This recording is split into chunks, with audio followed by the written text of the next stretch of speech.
Hey guys, tonight we sink deep, literally and figuratively, into the strangely soothing underworld of Roman justice. Imagine marble courtyards echoing with sandals, air heavy with incense and old gossip, and somewhere in the distance, a suspect pleading not to be sewn into a sack full of snakes. Yes, that's the sort of bedtime story you're in for. You're walking the cobbled streets of ancient Rome, the kind that always smell faintly of garum sauce, sweat, and ambition. Around you, senators in snowy white togas mutter in Latin, farmers unload amphorae, and somewhere, a child definitely just got smacked with a wooden spoon for pinching olives. You pause in the Forum Romanum, Rome's beating civic heart, where every wall and column tells tales of pride, betrayal, justice, and very strange punishments. The truth is, for all Rome's grandeur, including its aqueducts, legions, and philosophers, its approach to justice was equal parts theater and terror. And while the 12 tables were supposed to offer clarity and order, you quickly realized the law could be both deeply organized and deeply unhinged. You're not safe just because you didn't steal a loaf of bread. A jealous neighbor, a cranky magistrate, or a hungry lion might still decide your fate, so, before you get comfortable, take a moment to like the video and subscribe. But only if you genuinely enjoy what I do here. And tell me in the comments where you're listening from. And what time it is where you are. Now, dim the lights, maybe turn on a fan for that soft background hum, and let's ease into tonight's journey together. You stand by a statue of Augustus, staring up at his stone smile. Behind you, a crier reads out a public notice. It's a list of punishments, who got what, for what, and where the next execution will take place. The tone is casual, like announcing a bakery sale. Rome wasn't just a city of marble. It was a city of public example. Justice had to be seen to be felt. Especially by the neighbors. If you're a citizen, you've got some privileges. You probably won't be crucified. Probably. Unless, of course, the emperor changes his mind. Then again, if you're a slave, or a foreigner, or just unlucky, Rome's punishments ranged from mundane to mind-bending. Flogging. Standard. Branding. Common. Being tied to a chair and set on fire. Only on special occasions, and don't even think about being caught as a runaway slave. The collar they'd slap on you would read something like, "I have run away. Capture me. Return me to my master." Sometimes they'd even include a tiny lead scroll with a message engraved, like an ancient dog tag, but more depressing. Historians still argue whether Rome's cruelty was calculated for effect or just institutionalized sadism. The reality? It was both. Justice was public performance. Executions were entertainment. Punishments were civic lessons. The Roman elite loved legal language. They wrote it into everything: walls, tablets, contracts, tombstones. Even graffiti had legal undertones.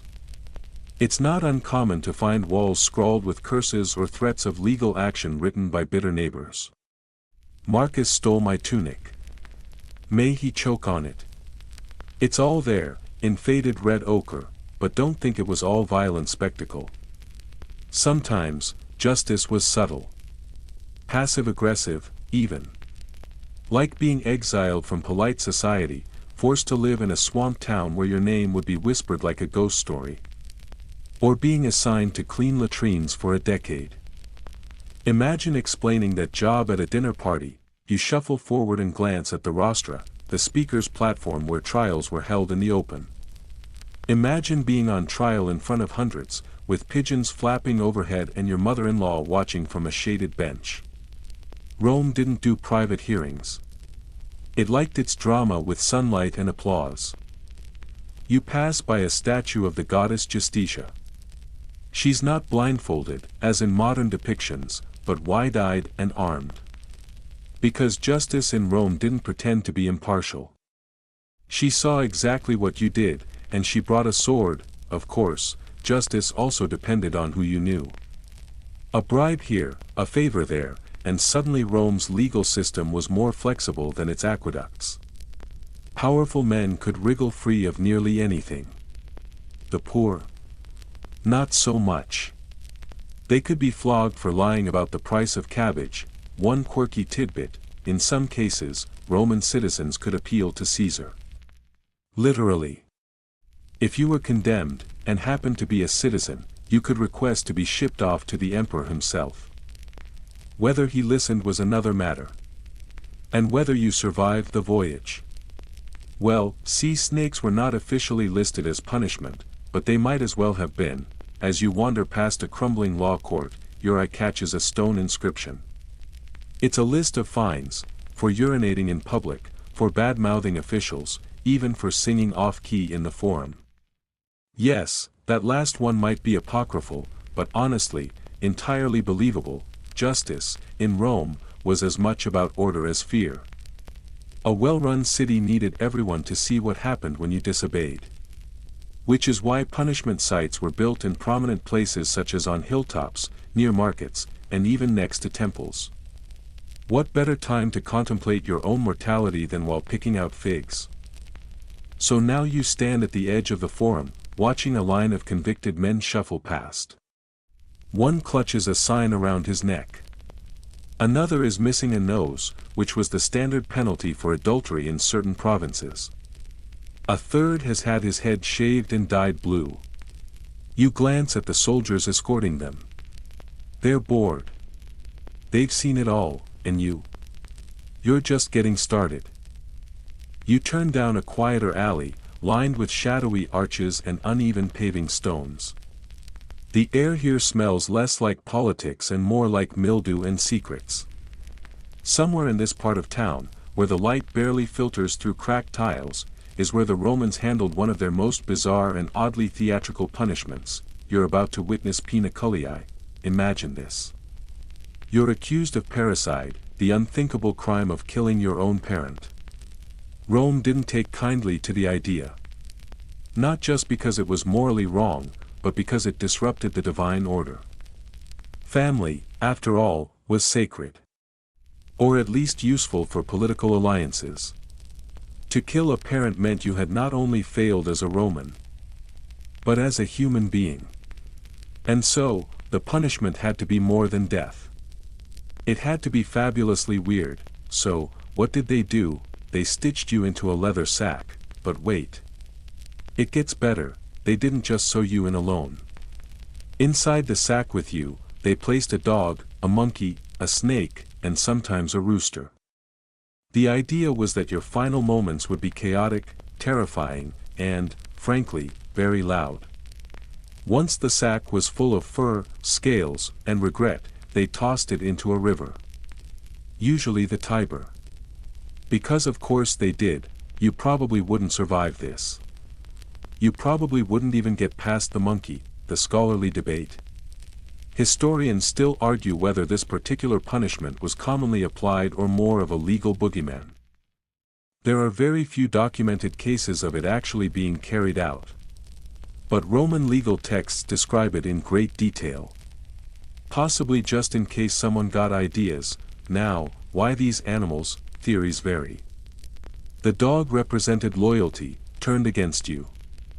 The monkey symbolized chaotic intellect. The snake stood for treachery. The rooster? It probably just crowed loudly while everyone died in panic. It's possible these creatures were chosen more for symbolic value than tactical torment. But let's be honest. Throwing them all into a sack with a doomed human also sounds like the setup for a bad Roman sitcom. You walk along the riverbank now, peering into the dark green swirls of the Tiber. If you squint, you can almost see a leather lump bobbing downstream, the tail end of a monkey flailing from a rip in the seams. You shake the thought. It's probably just a log, but peniculiae wasn't just punishment. It was message. It said some crimes are so vile, you don't get a proper execution. You don't even get a tomb. You get erased, dropped into the water, removed from land, law, and legacy. Rome feared disorder more than death. So it punished parricide not just with pain, but with symbolic obliteration. You step back from the edge, shoes damp from river mist. Behind you, a marble relief shows a nobleman embracing his parents. A cautionary tale carved in stone, "Love thy father," or "Face the sack." It's hard not to admire how extra the Romans were. A simple beheading might have done the job. But that wouldn't have made schoolchildren whisper centuries later. Rome knew that drama had staying power.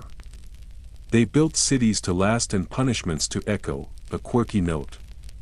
One ancient text describes a man spared from the animal sack, barely, because the monkey in question bit the official trying to insert it. Monkey karma, perhaps.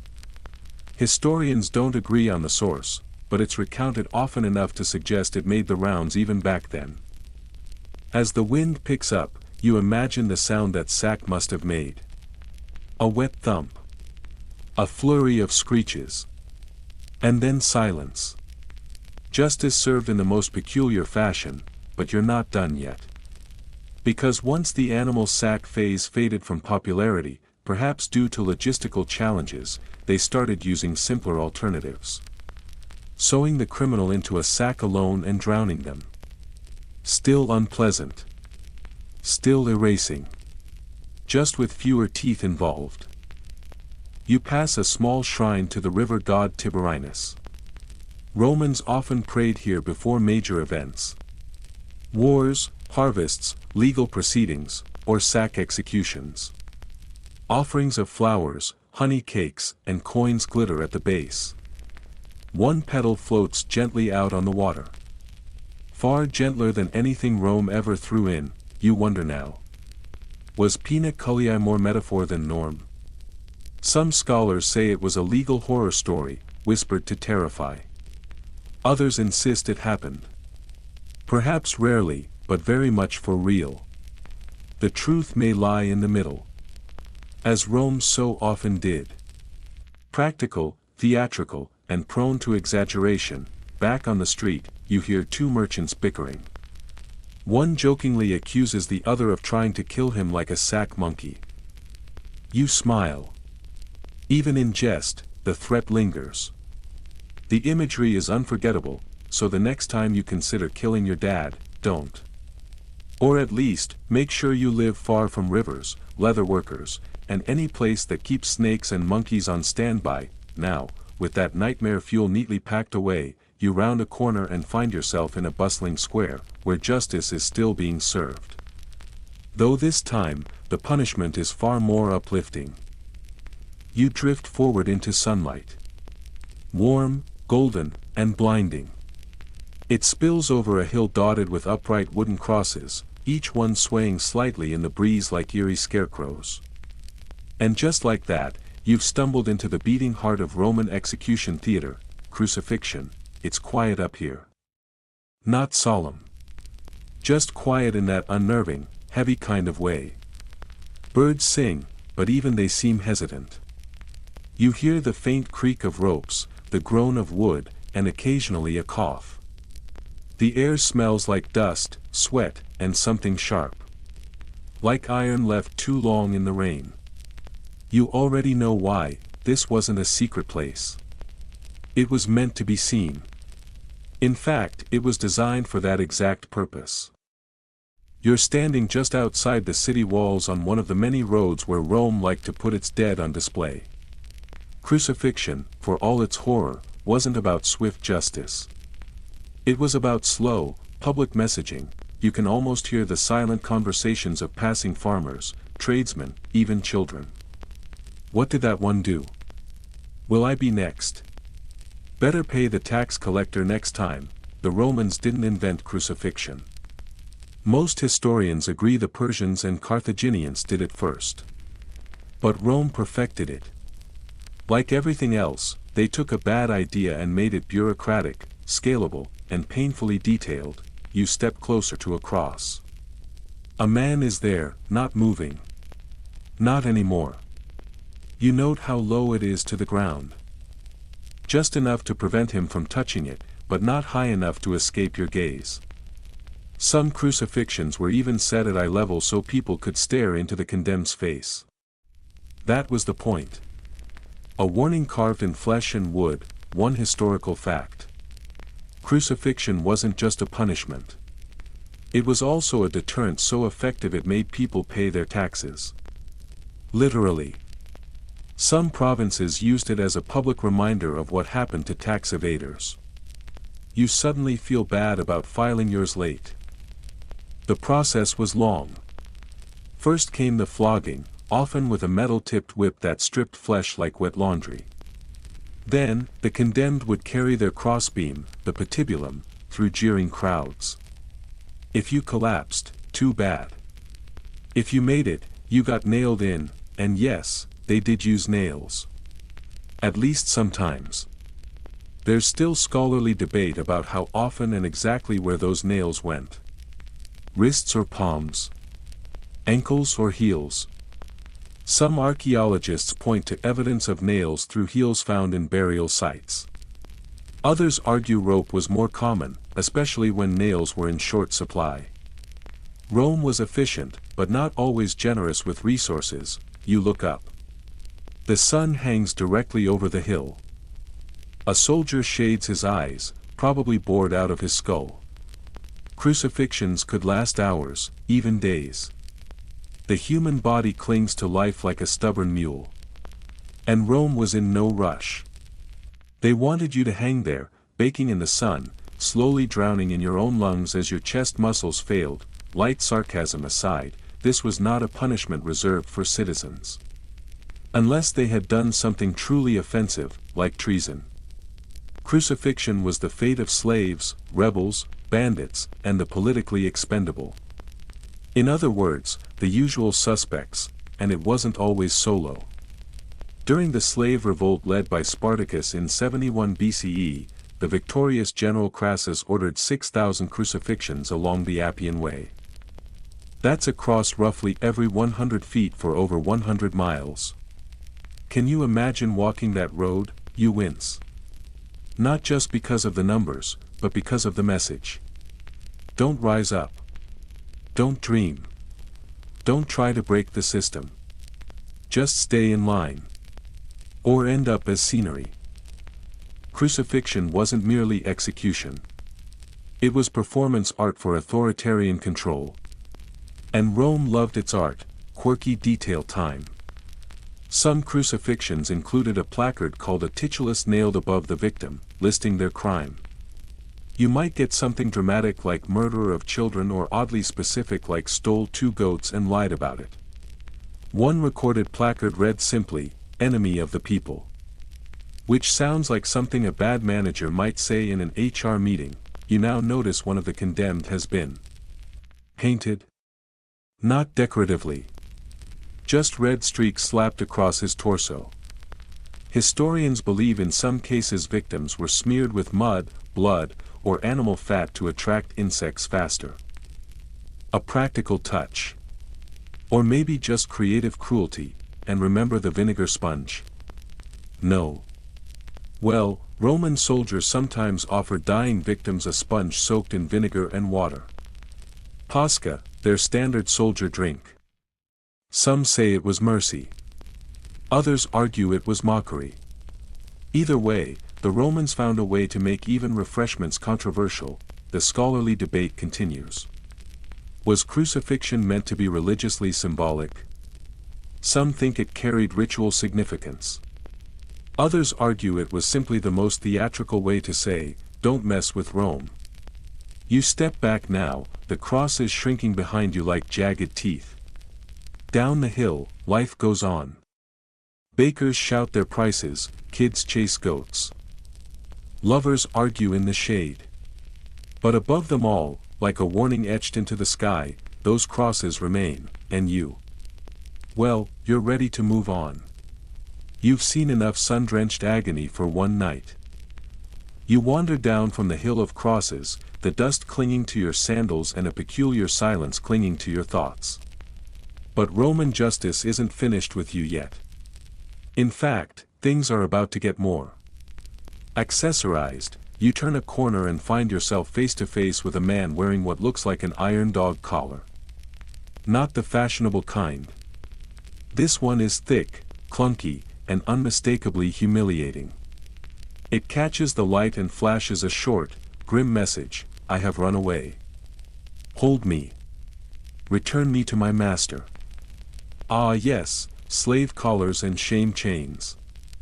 Welcome to another episode of Rome's favorite pastime, public degradation. The man sees you staring. He doesn't look angry. Just exhausted. You avert your eyes, but not before you notice a ring welded into the collar. It is designed for a chain, or a leash, or perhaps just to tug on if someone is feeling particularly theatrical. In a society built on hierarchy and spectacle, slavery wasn't just accepted. It was engineered into the architecture. And punishing slaves for disobedience, that was a civic duty.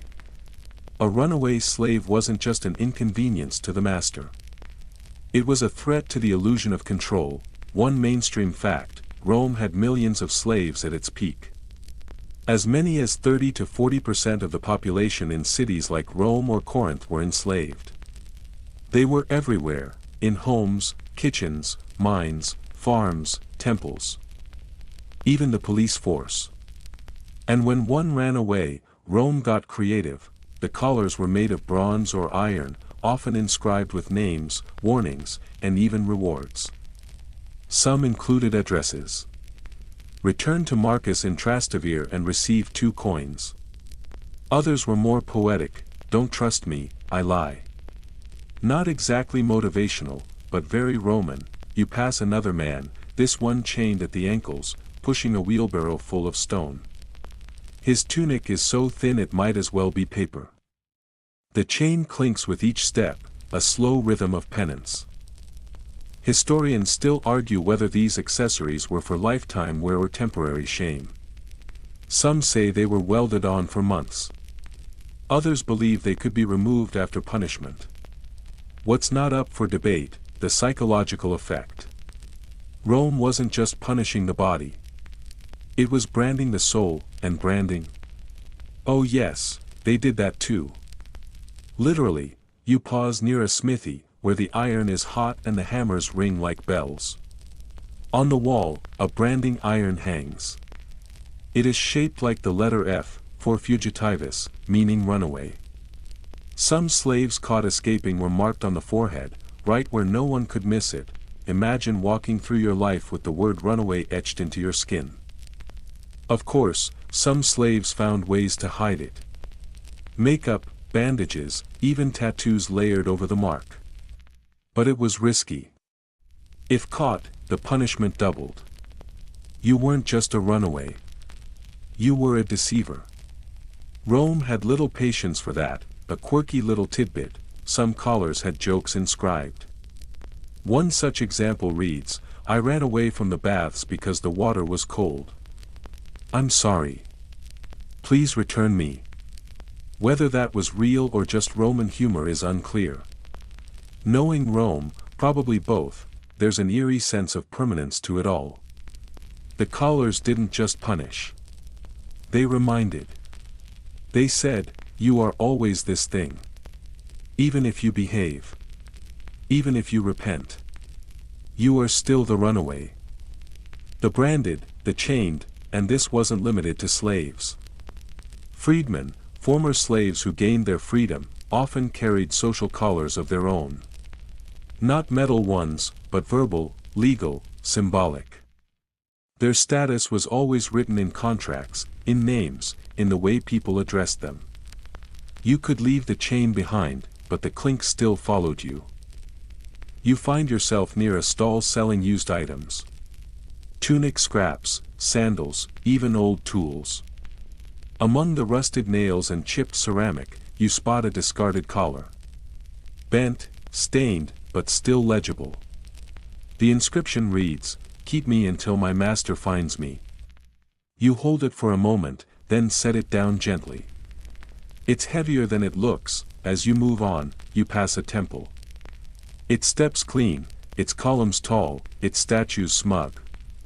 A priest stands at the entrance, watching passers-by. Even he seems aware of the quiet hierarchy marching through the streets. Rome was spiritual, yes. But not merciful. You start to notice how many people walk with their eyes lowered. Not just slaves, but freedmen. Debtors, servants. The weight of possible punishment hangs in the air like summer heat. And you realize, the real punishment wasn't always the pain. It was the constant threat of it. The visibility of shame. The knowledge that even after your punishment ends, the collar may remain, whether in steel or in memory. Rome had no interest in rehabilitation. It believed in deterrence, and yet, some still ran. Some still escaped, joined pirate bands, or hid in the hills. A few even earned freedom by fighting as gladiators. The lucky ones got collars of gold. Most received just more iron. You turn a final corner and hear laughter. Raucous, drunken. A group of wealthy Romans toss coins into the air while watching two slaves wrestle in chains for sport. One slips. The crowd roars. You watch from the shadows, wondering how long they've been fighting. And what the reward is for the winner. Bread? Water? A night without shackles? Rome's answer is clear. It doesn't matter. They're here to remind you what happens if you step out of line. The laughter fades behind you as you climb a narrow stone path winding up the Capitoline Hill. The stones are worn smooth by centuries of sandals. Some belong to priests. Others to traders being marched to their doom. Up here, where the sky seems larger and the city shrinks into a clutter of rooftops below, you reach one of ancient Rome's most poetic punishments. You're standing at the edge of the Tarpeian Rock. It's not as dramatic as you'd expect. No jagged cliff. No epic thunderclouds swirling above. Just a modest ledge, maybe 25 feet high, peering over the Roman Forum. But in the Republic, this was the final view for many condemned souls. You look down. The drop isn't that far. It might even be survivable if you landed just right. But that wasn't the point. The fall wasn't designed to kill quickly. It was meant to shame. To exile your body from the city's heart without wasting a sword or a rope. Here's the history. Traitors, especially those convicted of perduellio or treason against the Republic, were hurled from this cliff as the ultimate rejection. Executed by the city itself. No clean sword to the neck. No noble last words. Just a quiet shove and a long, dusty silence, mainstream fact. This practice dates back at least to the 5th century BCE. One of the earliest recorded cases is Spurius Cassius, a consul accused of conspiring to become king. After a quick trial, off the rock he went. Whether he actually conspired or just made the wrong political enemies is still debated by historians. You kneel at the edge, brushing a hand over the stone. It's warm in the afternoon sun. Grass sprouts from the cracks. It feels too peaceful to be a place of execution. Until you remember that for Rome, peace and punishment often shared a border. The Tarpeian Rock got its name from a legend. Tarpeia, daughter of the Roman commander who guarded the citadel during the war with the Sabines, betrayed the city by opening the gates. In return, the Sabines crushed her with their shields and buried her beneath this very rock. Thus, it became a fitting site for traitors. Rome's answer to poetic justice, a fringe theory suggests the rock wasn't always used just for traitors. Some texts mention thieves and murderers too. But the consensus remains that if you were pushed from here, it was because you had betrayed the idea of Rome. And no one betrayed ideas lightly. You step back, watching the sunlight crawl across the stone like a slow flame. It's easy to imagine the rituals. The accused led here in silence, surrounded by magistrates and guards, followed by a quiet crowd. Maybe someone weeping. Maybe someone cheering. And then, without drumroll or ceremony, a shove. Just one firm push. No rope. No speech, a quirky tidbit. There are tales, half historical and half mythical, of victims surviving the fall. One man allegedly stood up, bones broken, only to be clubbed to death by guards waiting below. Efficient, but not exactly theatrical. Rome always preferred clean endings. You glance out toward the Forum, tracing a line from the rock to the heart of the city. It's all so close. You realize this punishment wasn't hidden away. It was visible. A statement. A reminder. Cross the Republic, and this is where you land. Out of sight. Out of honor. Some scholars believe the rock's role diminished in the imperial era, replaced by more dramatic and performative punishments like damnatio ad bestias, which involved being thrown to wild beasts. But during the Republic, this cliff was sacred. It was an execution site without blood, only gravity. You start your descent, moving slowly. The wind tugs gently at your tunic. On a nearby wall, someone has scratched a name and a date into the stone. Was it a lover? A friend? Someone who wanted to remember the last moment before a fall? By the time you reach the bottom, your thoughts are heavier than your feet. You imagine being one of the crowd, watching a traitor fly briefly through the air. Would you cheer? Would you flinch? Would you even remember their name tomorrow? Rome would, because every stone here, every echo of footsteps, every fading inscription, was part of a system built to remind. To control. To punish not just with pain but with permanence. As you leave the base of the rock, you pass a child pointing up at the ledge. He asks his mother, "Is that where the bad people go?" She nods without looking, tightening her grip on his hand. The message endures. You leave the looming shadow of the Tarpeian rock behind, but Rome doesn't let you catch your breath. Not yet. Because while gravity has its uses, sometimes punishment needs to leave marks. Scars, stories, stains that last. And for that, Rome had tools. You follow the clang of metal and the acrid scent of vinegar to a side street where soldiers administer their own brand of justice.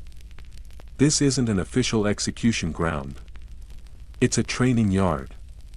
But punishment and discipline bleed together in Rome, and here, the lines blur. A soldier lashes a trainee across the back.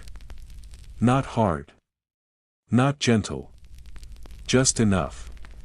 You wince at the crack of the whip. The young man stays upright, his knuckles white on the wooden post. Ah yes, scourgings, brandings, and the vinegar sponge.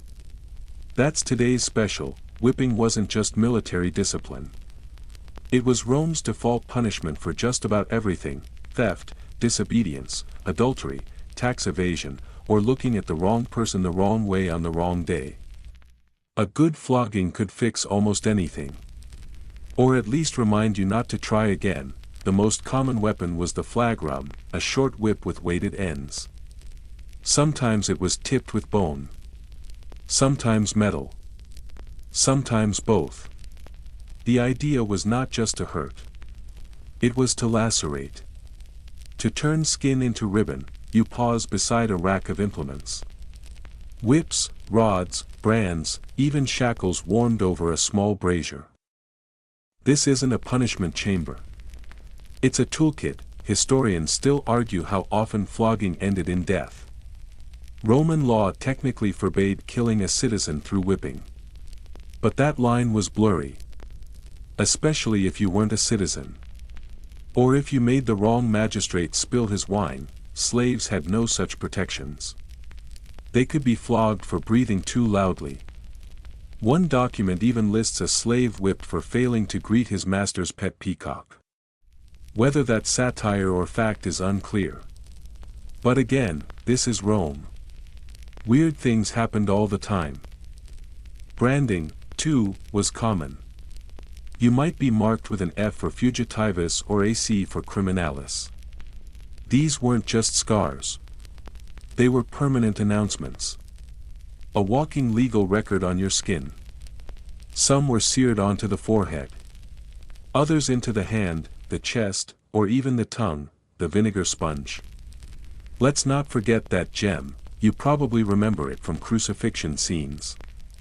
A Roman soldier offers a dying man a sponge soaked in posca, the sour wine vinegar soldiers drank. But here's the twist.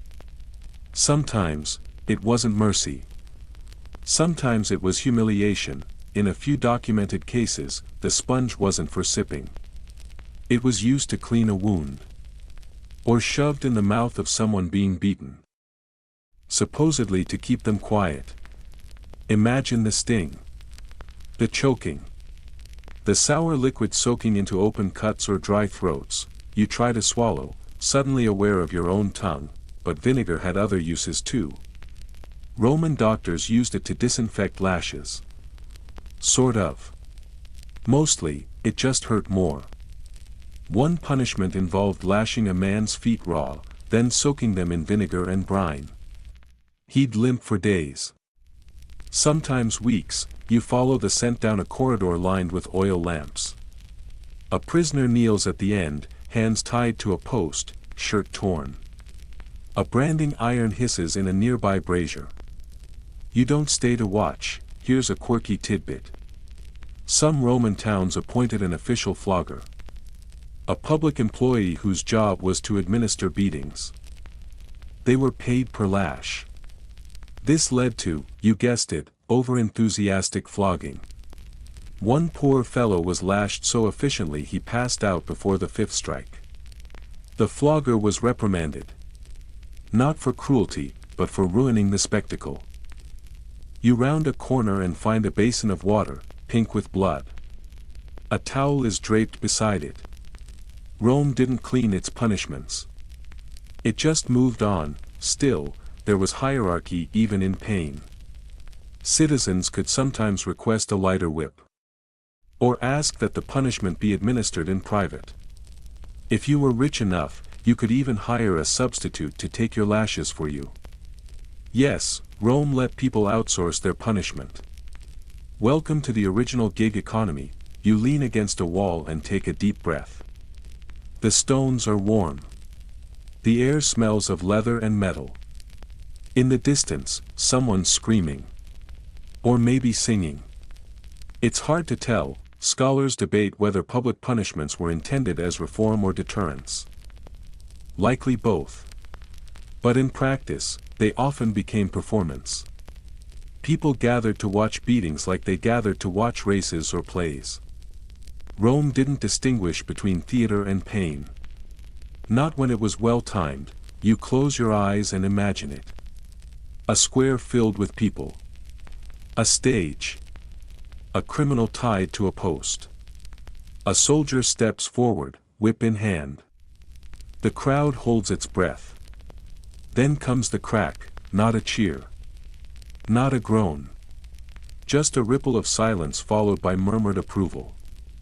Justice, Roman style, and you, who have seen rocks and crosses and collars, begin to understand something deeper.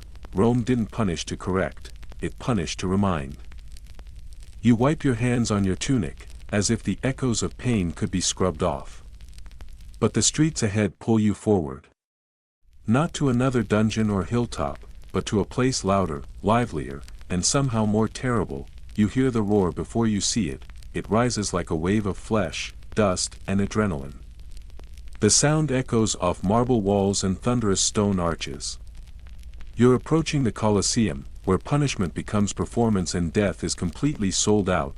This is no quiet execution ground. This is Colosseum carnage as punishment, where the condemned star in Rome's favorite form of reality entertainment. You find a seat among the chattering crowd. A vendor sells olives and honey cakes. Children wave tiny wooden swords. There's excitement in the air, the kind that comes from knowing someone else is going to suffer for your amusement. The condemned stand below, small and slow-moving on the sand. They're not trained gladiators. They don't have shiny armor. Most are criminals, thieves, traitors, arsonists, rebels. They have been condemned ad bestias, which literally means, to the beasts, and the beasts. They're not metaphors. One mainstream fact, this wasn't a rare occasion. Public executions at the Colosseum happened regularly, often as part of the lunchtime entertainment between gladiatorial bouts. While the upper class dined on wine and figs, the lower tiers watched humans become lion chow. A trumpet blares. A gate creaks open. And out comes the first contestant. It's not a lion, but a bear. Enormous, shaggy, lumbering. The condemned man stares in frozen silence. He holds a small shield. No sword, this isn't a fight. It's a feeding, you wince as the bear lunges. The crowd gasps, then cheers. Somewhere in the noise, a senator toasts with watered wine. You might be wondering why go to all this trouble. Rome had faster ways to kill people. But that wasn't the point, this was punishment as public narrative. Look what happens to lawbreakers. Especially the foreign ones, the rebellious ones, or the inconveniently political ones. Historians still argue whether these executions served more as spectacle or legal deterrent. The truth, of course, is both. Romans were very good at multitasking their morality. Next up is a group of convicts dressed in tunics dyed blood red. You lean forward. Why the costumes? This is a mythological reenactment. The men are about to play roles in a dramatic retelling of the story of Orpheus. Except instead of acting out his death by wild animals, they actually die by wild animals. It's theater with a very real curtain call. You glance at a nearby plaque commemorating Emperor Titus, who opened the Colosseum with 100 straight days of games. Hundreds of animals were killed. Thousands of people were executed. It was called a gift to the people, a quirky tidbit. Sometimes the condemned were forced to fight each other to the death for the promise of freedom. This was called damnati contra damnati. If you survived long enough, you might walk away. Maybe. If the crowd liked you. If the emperor was in a good mood, one man, according to legend, pretended to be dead under the bodies of others. He smeared himself in their blood and lay still until nightfall. He escaped through the drainage tunnels.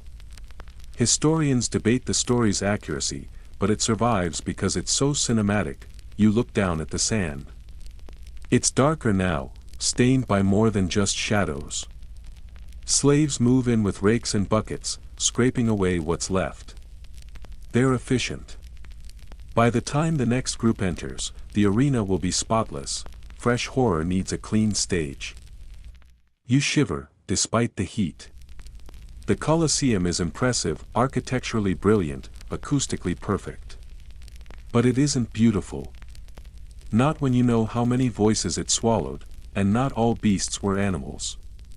Sometimes, the beast was the crowd itself. One condemned man shouted defiance at the emperor. The crowd booed. Minutes later, he was tied to a stake and smeared with pitch. Then he was set alight. A human torch. No lion required. Later emperors added even more flair. Under Nero, some criminals were dressed as mythological figures. Then they performed their final acts. Icarus was launched from a high platform and fell to his death. Hercules was burned alive. Rome turned execution into live fan fiction. And the fans screamed for more. A fringe practice involved setting up mechanical animals. Bulls that opened their mouths to release flames, or stage props that trapped victims in theatrical agony. These weren't just punishments. They were visual metaphors. And metaphors sting worse than metal. You sit in silence for a while, the arena slowly emptying. The cheers have faded into murmurs. The sun begins to lower. You can almost hear the stones sigh in relief, but the punishment doesn't end when the show is over. You pass a slave scrubbing blood from a marble step. A quiet man in the shadow of something massive. He hums under his breath. Maybe to keep sane. Maybe because the silence is worse. You step through an archway carved with laurels. Above it, the words still echo, to the people of Rome, you leave. And the lions stay. The sun hangs lower now, turning the marble of Rome into soft gold. You move away from the Colosseum's bloody echoes and into quieter, wealthier streets. But don't let the polished villas and potted laurels fool you. Rome had elegant ways to punish, too. Today's sentence is exile, the polite punishment. Compared to crucifixion or lion lunches, relegatio seems downright cozy. No blood. No sack of snakes. No flaming mythology. Just a quiet, official please leave, and don't come back. You pass a city scribe, hunched over a tablet. He's etching names into a public notice. These are the banished, men and women deemed dangerous, disloyal, or inconvenient. You read a few entries. Senators who spoke too freely. Poets who offended the wrong patron. Philosophers who questioned the wrong gods. Exile in Rome wasn't always dramatic. Sometimes it was even scenic. You might be sent to a peaceful island or a distant province. In fact, some people lived rather well in exile, assuming they weren't broke or hunted. But the real punishment wasn't the location, it was removal from Rome itself, because to be Roman meant being in Rome. In the conversations, the power plays, the temples, the politics, the markets, the festivals. Rome wasn't just a place. It was the center of everything. Exile meant being erased from relevance, a mainstream historical fact. The poet Ovid was famously exiled by Emperor Augustus to the Black Sea town of Tomis in 8 CE. The reason remains debated. He claimed it was due to a poem and a mistake. Historians still argue whether it was his scandalous ars amatoria or a deeper political betrayal. Either way, he never saw Rome again. You walk past a villa where a senator once lived. He spoke against the emperor's new tax. Days later, relegatio. No trial. No drama. Just a scroll, a signature, and a swift departure. Of course, there were levels of exile. Relegatio was the milder form. You got to keep your property, your name, and maybe even your dignity. Think of it as a cooling-off period in another city. Then there was deportatio, which was harsher. You lost citizenship. Lost property. Lost your legal protections. You became a wanderer, a ghost in the empire. Some exiles turned to piracy. Others faded into obscurity. A few, like Seneca, wrote some of their best work while sitting beside waves they never wanted to hear. A quirky tidbit, some exiles wrote letters back to Rome, hoping to charm their way home. Tristia, by Ovid, is essentially a centuries-long sad boy blog filled with longing, poetry, and very polite begging. Please, Augustus, I missed the forum. But exile could be political too. Entire factions might be exiled after a failed coup. Some were sent to desert outposts. Others to frozen borders. A few went to places so miserable, even the locals avoided them. Imagine being exiled to a swamp and still thinking it was better than sticking around. You pause in a portico, watching merchants pack crates. One whispers to another about a former magistrate who was seen in Alexandria. He says it like it's a ghost story. That's the thing. Exiles became unpersons. You couldn't talk about them openly. Their names might be scratched off monuments. Statues decapitated.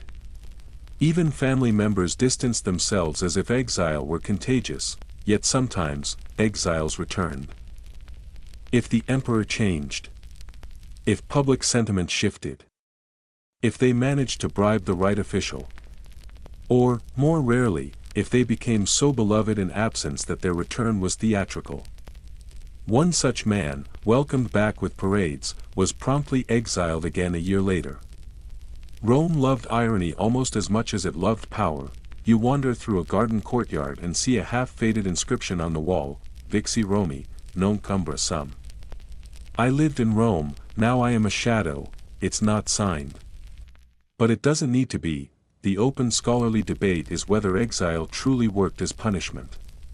Some scholars believe it often strengthened the accused, giving them time to write, plan, and return stronger.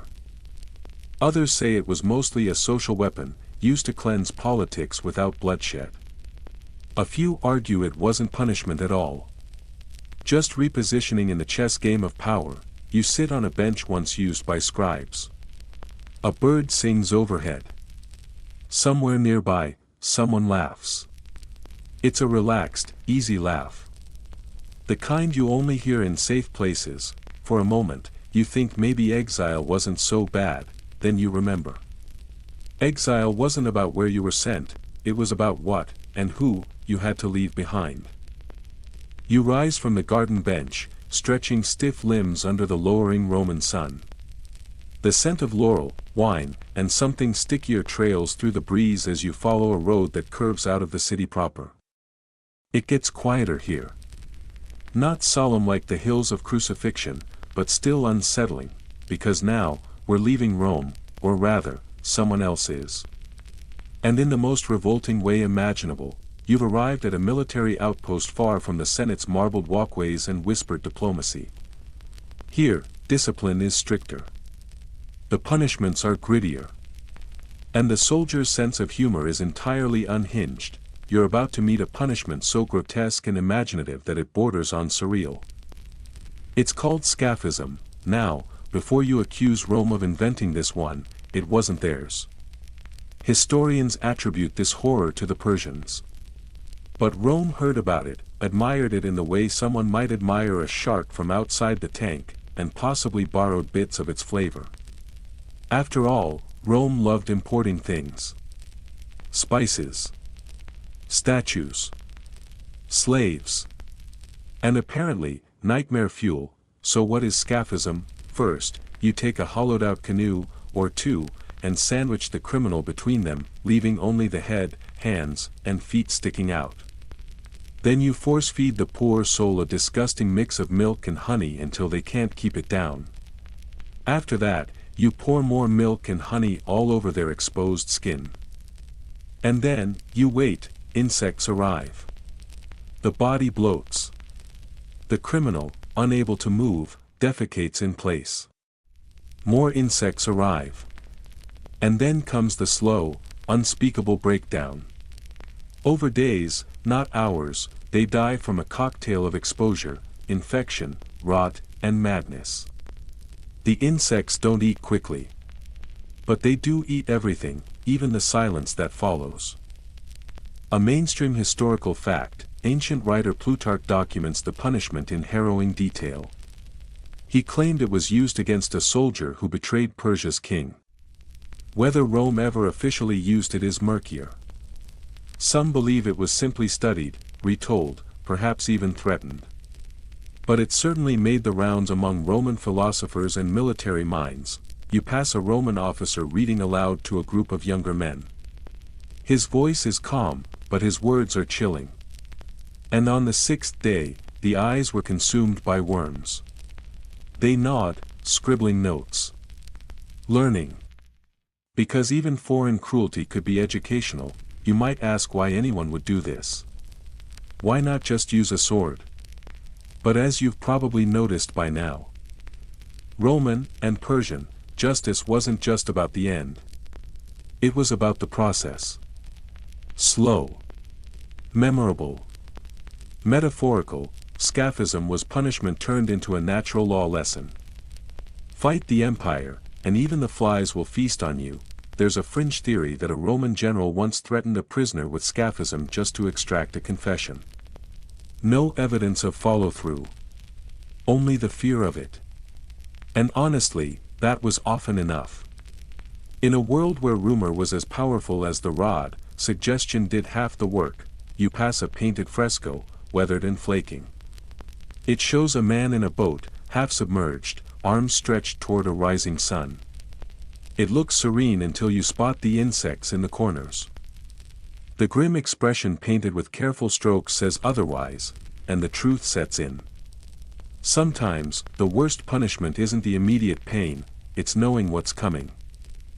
A quirky tidbit, Roman soldiers loved to tell exaggerated versions of scaphism around the fire. Half ghost story, half cautionary tale. It became a favorite among bored guards. "Obey your orders," they'd say, "or you'll get the boat." Kids, even in backwater provinces, knew the phrase. You find yourself staring at a small pool. Still and green. Could it have been used for something like this? Hard to say. But you step back instinctively, because scaphism didn't require an audience, it just needed time. Historians still argue whether this punishment was a reality, an exaggeration, or simply a psychological weapon. There are only a few sources. But the fact that it's remembered and still retold says something. Rome didn't invent this horror, but it understood its value, not just as punishment, but as story. You exhale and walk on. The wind brushes your arms like ghost fingers. Somewhere in the underbrush, a fly buzzes lazily. You do not linger. You return to the heart of the city, where the streets feel closer together and every stone seems to have a secret. The shadows are longer now, but Rome's sense of justice hasn't dimmed. In fact, it's about to get more domestic. You stop in front of a tall wooden door. At first glance, it seems ordinary. Weathered, iron-studded, and thoroughly Roman. But something catches your eye. A stain on the threshold. A mark gouged deep into the lintel. You look closer. This isn't just a door. It's a message. And someone was nailed to it. Welcome to one of Rome's quieter, more unsettling punishments, being nailed to your own house. Literally, it didn't happen often, and it wasn't a standard sentence. But for certain crimes, especially rebellion, sedition, or defiance of the emperor, the punishment was brutally symbolic. You weren't just executed. You were nailed to your own property. Your own identity. A final, cruel reminder that you are the traitor. You live here. You die here. You circle the door slowly. In your mind's eye, you see the victim. Arms outstretched. Wrists pinned. Body slumped like a rag doll. The neighbors would have watched from their windows. Some might have cheered. Others pretended not to notice, but no one forgot. Mainstream fact, this punishment was used occasionally during the imperial era, especially when rebels were captured in their own homes. It wasn't about law. It was about power. The state didn't just kill you. It owned the narrative, and it sent a message to everyone on your street. You move further down the alley, where another door stands closed. Above it, a small red smear still lingers in the wood grain. Dried blood, long absorbed. You notice how the frame has been reinforced. Perhaps to bear more weight next time. A quirky tidbit, some stories claim that during Nero's reign, doors of political dissidents weren't just execution sites. They were locked from the outside, trapping families inside until they starved or submitted. Whether myth or reality, it reflects how fear seeped into every hinge and every hallway. One man, a known satirist, was found nailed to his door with a scroll in his mouth. His crime was writing a poem that compared the emperor's voice to a dying goat. Scholars still debate whether the story is true or simply the kind of tale Rome liked to whisper after dark, and here's where it gets even darker. Sometimes, the body wasn't removed. Some neighborhoods let the corpse rot as a warning. Others, fearing disease or bad luck, buried it quickly. But always under watchful eyes. Because no matter how discreetly it happened, the whole community knew.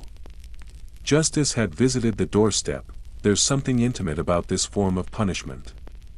Not distant and impersonal like crucifixion. Not distant like exile. This happened at home. In front of your family, your neighbors, your slaves. Rome weaponized familiarity. It made the place of comfort into the site of your ruin. You stop in front of a door painted a bright ochre color. It's clean. Cheerful. But near the base, someone has etched a single word, infidus. Faithless, the house is abandoned. Scholars still argue whether these executions were formal law or extrajudicial performances. There are no surviving statutes specifically outlining nail to door as a legal category.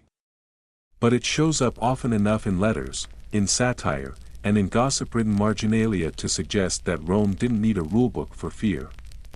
Just a hammer, a Roman legal advisor once wrote, the body is the parchment upon which the state writes its warning.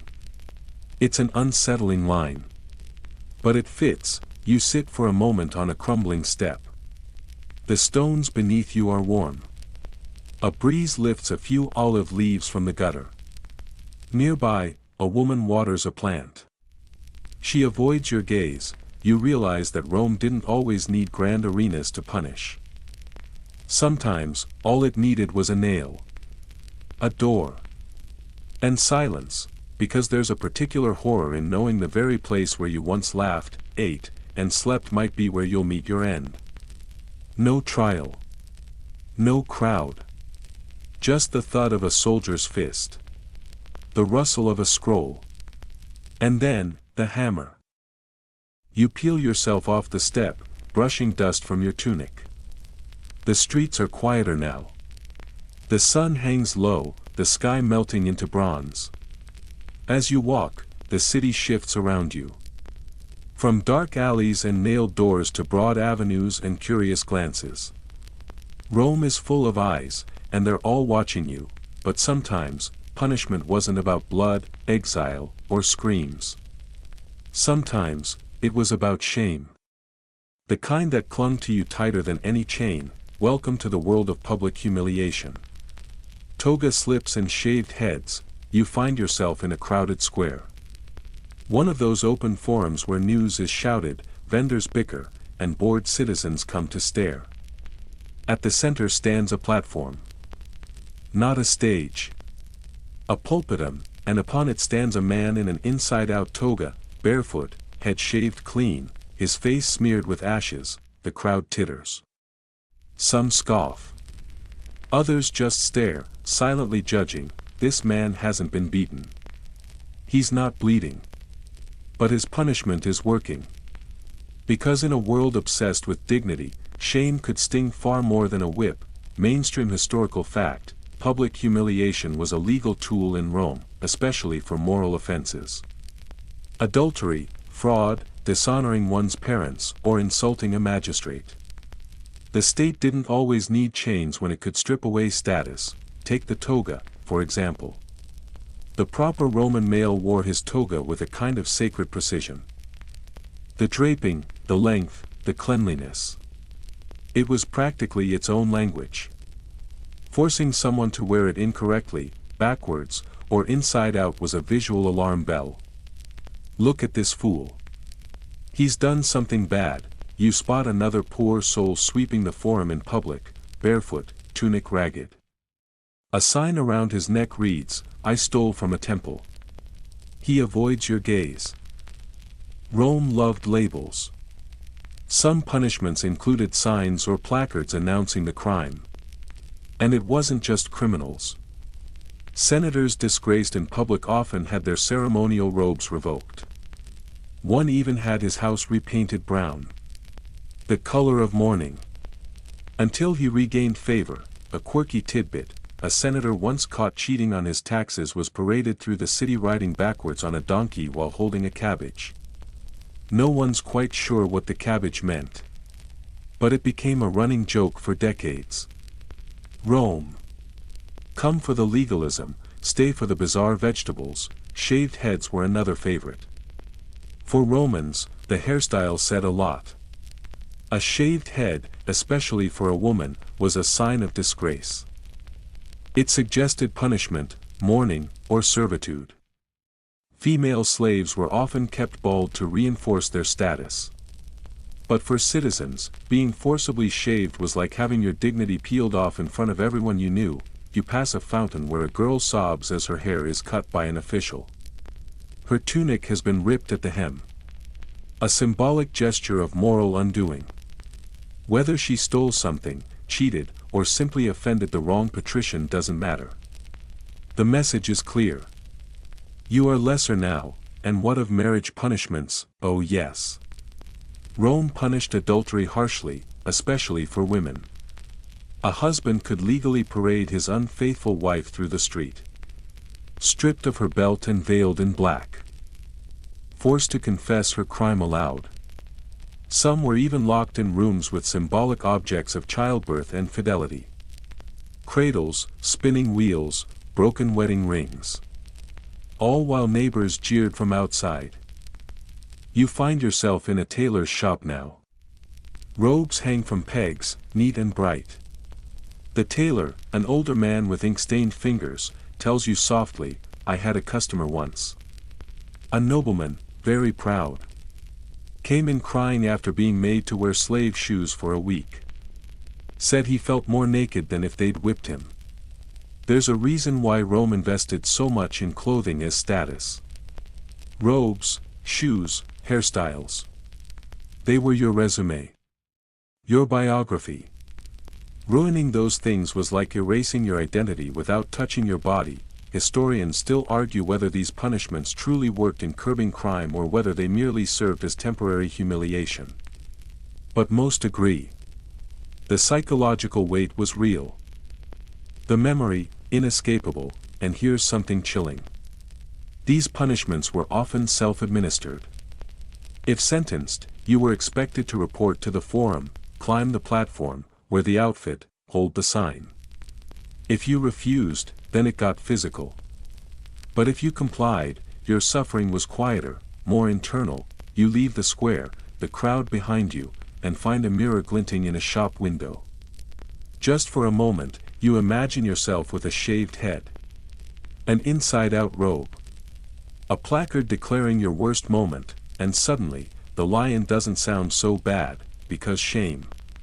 Shame follows you home. You step away from the mirror, brushing off a feeling that clings like cobwebs. Shame fades slower than bruises, and in Rome, it often echoed louder than the loudest whip crack. But as you wind through dimmer alleys and smoky tavern corners, you discover something else. Justice didn't always wear a magistrate's robe. Sometimes, it whispered from the back of a tavern. Half truth. Half terror. You're now entering the world of gallows gossip and urban legends, where fear traveled faster than law and punishment often grew more vivid in the telling. You duck into a tavern near the Subura district, Rome's seediest and liveliest quarter. It's the sort of place where the floor is sticky. The air smells like old wine and fried eels, and everyone has an opinion about everything. Especially punishments. A bald man at the bar tells a wide-eyed boy about a thief who was sewn into the skin of a dead donkey and left in the sun to rot. Allegedly for stealing imperial sandals. The worms found him before the guards did, the man says, slapping the counter with glee. Is it true? Hard to say. But the kid will probably remember that longer than any lecture on Roman law. Mainstream historical fact. Rome's written records of punishment are patchy, and much of what we know comes from letters, plays, and second-hand accounts. This means many punishments may have been exaggerated, or never happened at all. But Rome didn't mind. In fact, it leaned into it. These tales became tools. Discipline by hearsay. There's the story of a baker who overcharged during a famine and was baked alive in his own oven. Totally unverified. Highly popular. And frequently retold whenever bread prices crept too high, or the tale of a senator who was caught plotting against the emperor and punished by having his tongue nailed to a board, then forced to listen to court poetry for 3 days. Did it happen? Scholars still argue. But even pretending it might kept plenty of tongues in check. You find a mural peeling off a tavern wall. A rough painting of a man being chased by angry geese. Someone has scrawled beneath it, "He spat at Juno's temple." The image is cartoonish, but the meaning is clear. Some gods get angry. And Rome loves a ridiculous moral.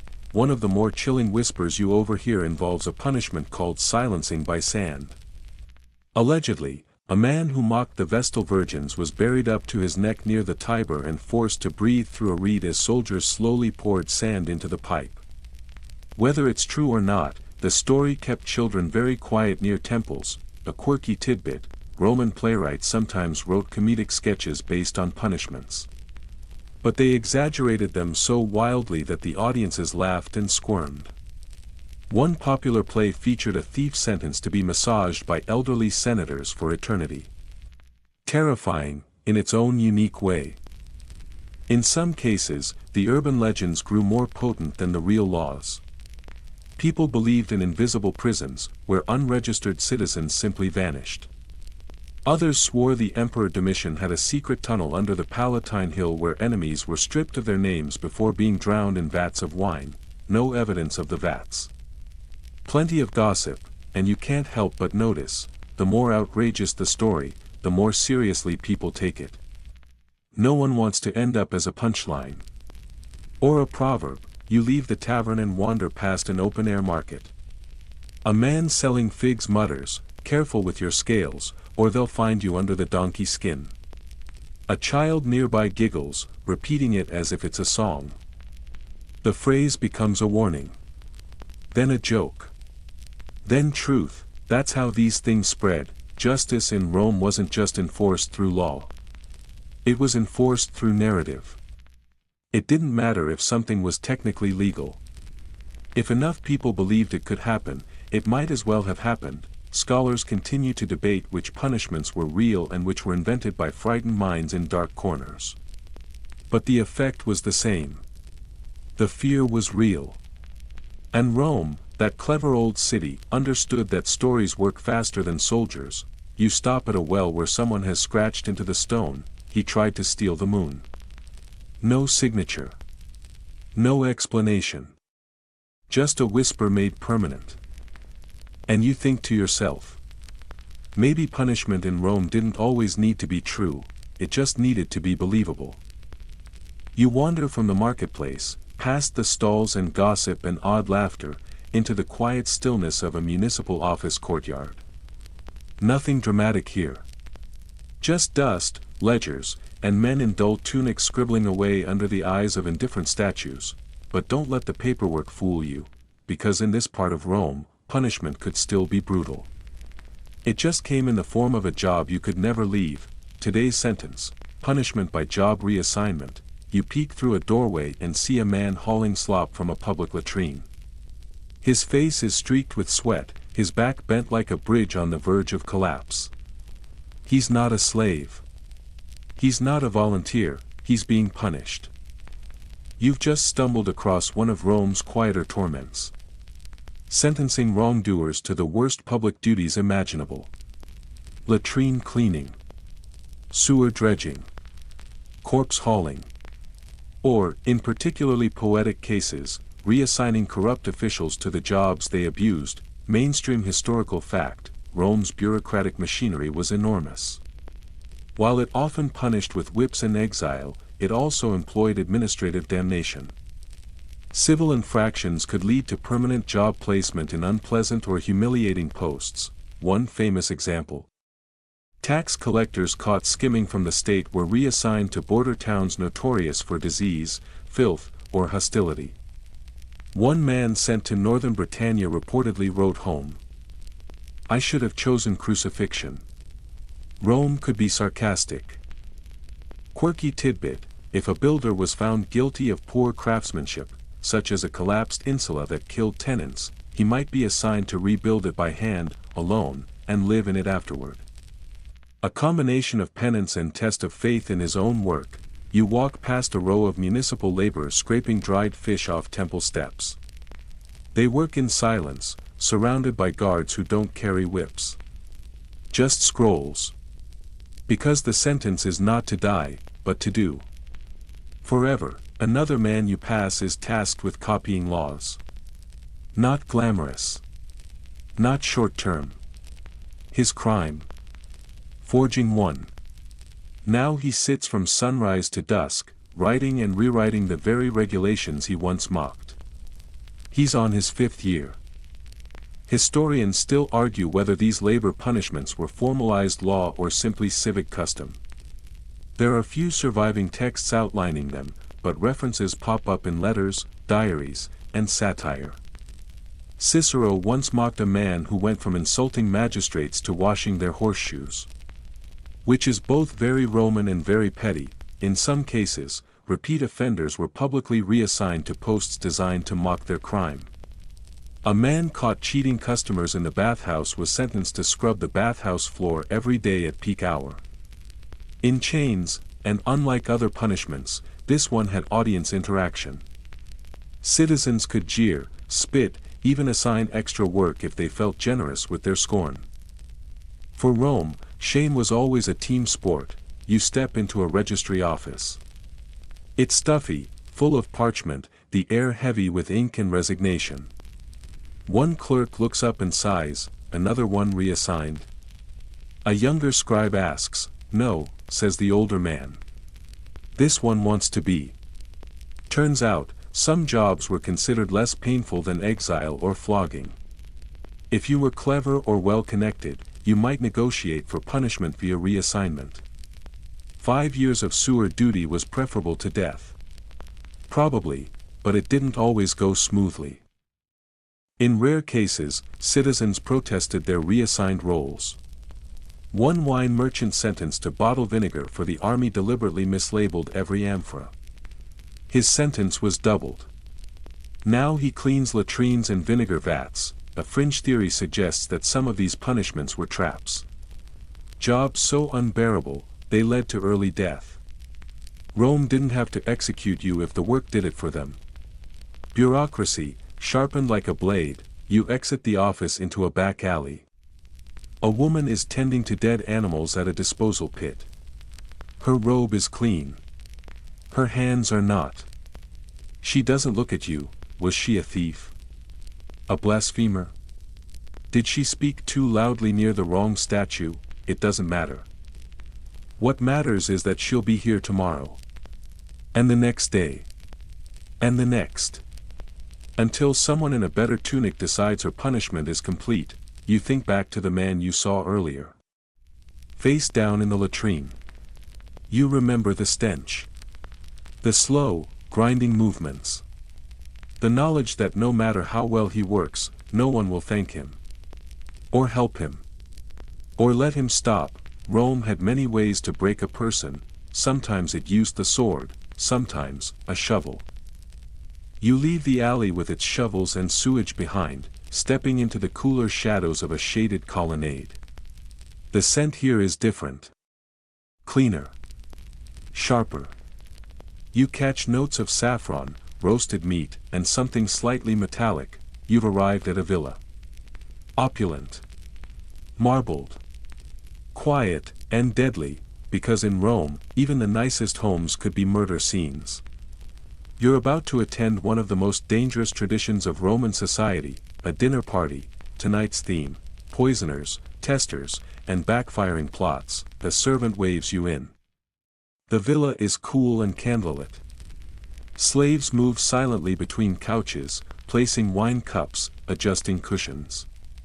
The host, a high-ranking patrician with a suspiciously cheerful smile, greets you. You nod, hoping the wine isn't too fragrant, because Roman high society wasn't just a playground for politics and gossip. It was also an ideal place to commit subtle, elegant murder. Mainstream historical fact: poison was a known fear in ancient Rome.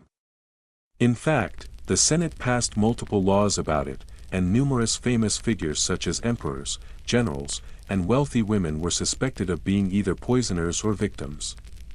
It wasn't dramatic like crucifixion. It was deliberate. Slow. Personal. You take a seat and eye the silver dish in front of you. Is that date paste, or nightshade? Nearby, a food tester sniffs a goblet, takes a small sip, then waits. If he collapses, you don't drink. If he survives, well, fingers crossed. Rome employed such testers in wealthier homes, and some were slaves trained to detect specific poisons by scent, taste, or reaction. They rarely lived long, but here's where it gets ironic. Some poisoners poisoned food testers first. Others used substances that wouldn't activate until hours later, long after the tester was gone and the host was snoring. You shift in your seat, that roast boar smells a little off. Quirky tidbit: one noblewoman, accused of poisoning several husbands, allegedly carried powdered poison in her hair comb. When questioned, she claimed it was a beauty treatment. She was executed, though no one's quite sure if she was guilty or just clever enough to be dangerous. Rome had a strange relationship with poison. It was feared, yes, but also admired. It required skill, intelligence, patience. You didn't just bash someone over the head. You played the long game. One popular punishment for convicted poisoners, especially women, was that the state might force them to drink their own brew, often under public supervision. Picture a small amphitheater, an accused woman, and a cup handed back to her with grim ceremony. Scholars still argue whether many of these so-called poisoners were real or victims of paranoia. A spike in accusations often followed epidemics, droughts, or the sudden death of unpopular officials. Sometimes it was easier to blame a scheming widow than bad figs or a stomach virus. You glance at a bust of Livia, wife of Augustus, long suspected, though never proven, to have poisoned rivals to secure her son Tiberius's ascent. No direct evidence. Just letters. Gossip. That haunting smile. And then there's the famous case of Locusta, Rome's most notorious female poisoner. She ran a sort of freelance poisoning business under Emperor Nero, crafting potions and training other would-be assassins. Nero reportedly rewarded her with land and pardons. Until, of course, he was gone and she was publicly executed by Galba. That's the Roman cycle. Useful until inconvenient, you return to the present, watching a platter of fish move toward your end of the table. One man near you passes. He's pale, sweating, fingers trembling. He says nothing, just excuses himself. Everyone watches, but no one follows, because here, at this level, you don't accuse. You don't shout. You just don't wake up tomorrow. And if you do, you probably weren't the target. One fringe theory suggests some noble families trained their children to build resistance to common poisons by taking daily microdoses. Pliny the Elder claimed this, though historians still debate whether it was science or superstition. Regardless, many Romans believed immunity was possible. A few tried. Most died trying. You sip your wine. Just water, thankfully. For now, because in Rome, a dinner wasn't just a meal.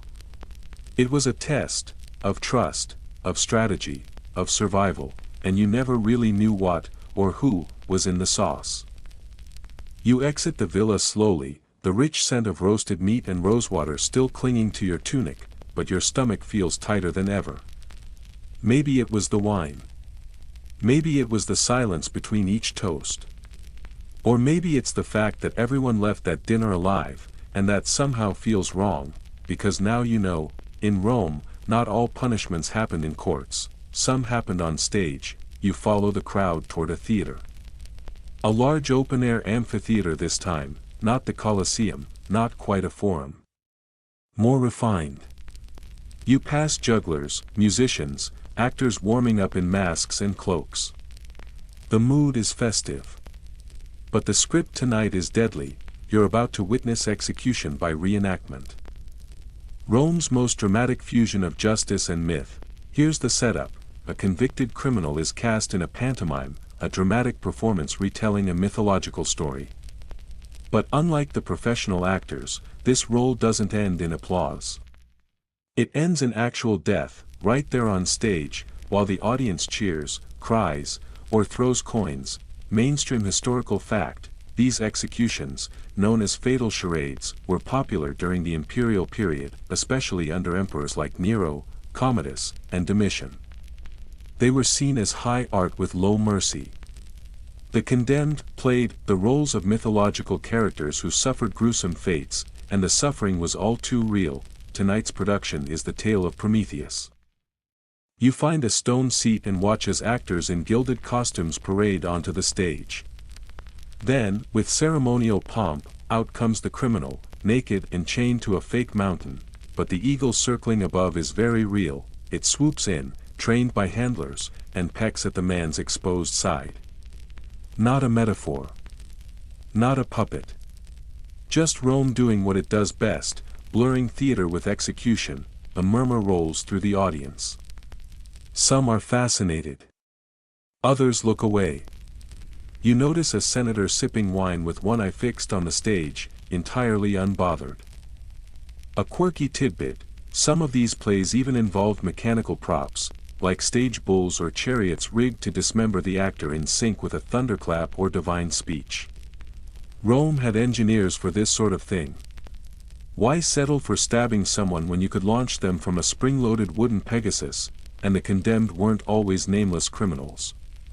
One emperor forced a rival nobleman to play Orpheus, then unleashed actual tigers mid-performance.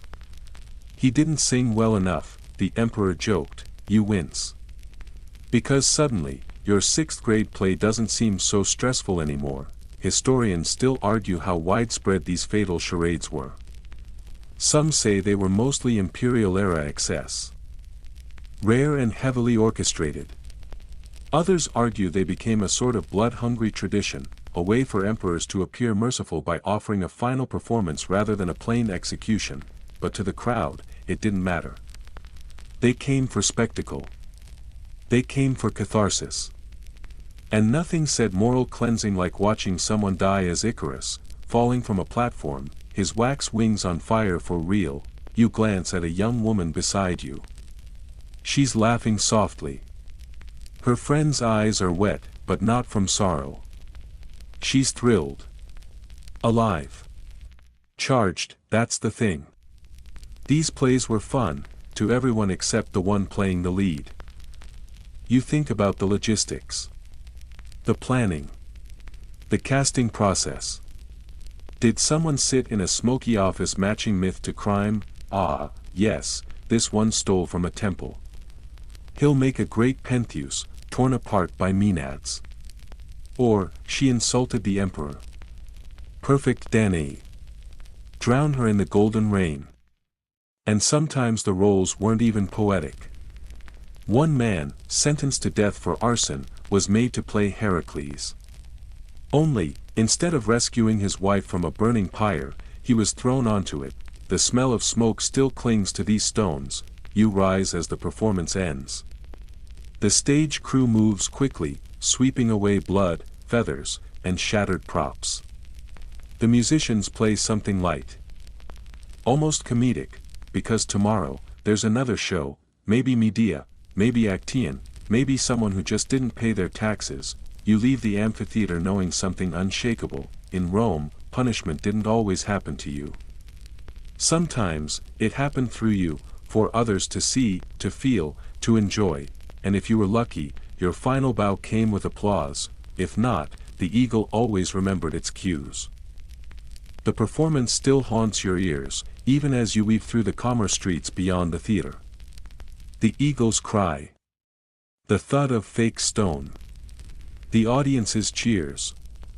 Rome has a way of taking death and turning it into a celebration. And tonight, it did it again, but if you thought the animals were limited to the Colosseum or the stage, think again, because now, you're stepping into a quieter corner of Rome's justice system. This is one where punishments came not just from judges or generals, but from animal sidekicks of doom. You're at a training compound now. Modest, sun-baked, tucked behind a barracks wall. A wooden gate swings open, revealing pens and cages, straw-covered floors. And the occasional sharp, unsettling growl. A lion yawns lazily in the heat. A bear paws at a tree stump. And in the center of it all, a very irritated goose is being fitted with a tiny harness. Yes. A goose, a quirky tidbit for you. Geese were sacred to the goddess Juno and kept in the Capitoline Hill temples as early warning guards. But more than once, they were used to attack. Their shrieking and pecking made them perfect instruments of public shame. One legend claims a thief was tied up and pecked by sacred geese for hours in front of a laughing crowd. Whether it happened or not, the phrase "pecked like a thief" became a common taunt, but animals weren't always just background noise. Rome used them strategically in executions and punishments. Not just in the arena, but in private punishments, in temples, even in homes. A magistrate might sentence a blasphemer to be shackled near a penned boar. A prisoner might be forced to sleep in a snake pit. Or, if they were really unlucky, be sewn into a fresh animal hide and left in the sun. There, wild dogs would tear them apart, thinking it still had meat inside. Mainstream historical fact tells us that under Emperor Domitian, trained animals were part of legal pageantry. Panthers that only attacked on cue. Wolves that were fed with traitor corpses to send a message. One particularly extravagant punishment involved a condemned man dressed as a deer. He was hunted across a stage by greyhounds before being torn apart live. You watch a soldier guide a chained man toward a pit. The crowd is small. Just a few officials, a priest, and the handler. This isn't a spectacle. It's a ritual. The man has been accused of defiling a sacred spring.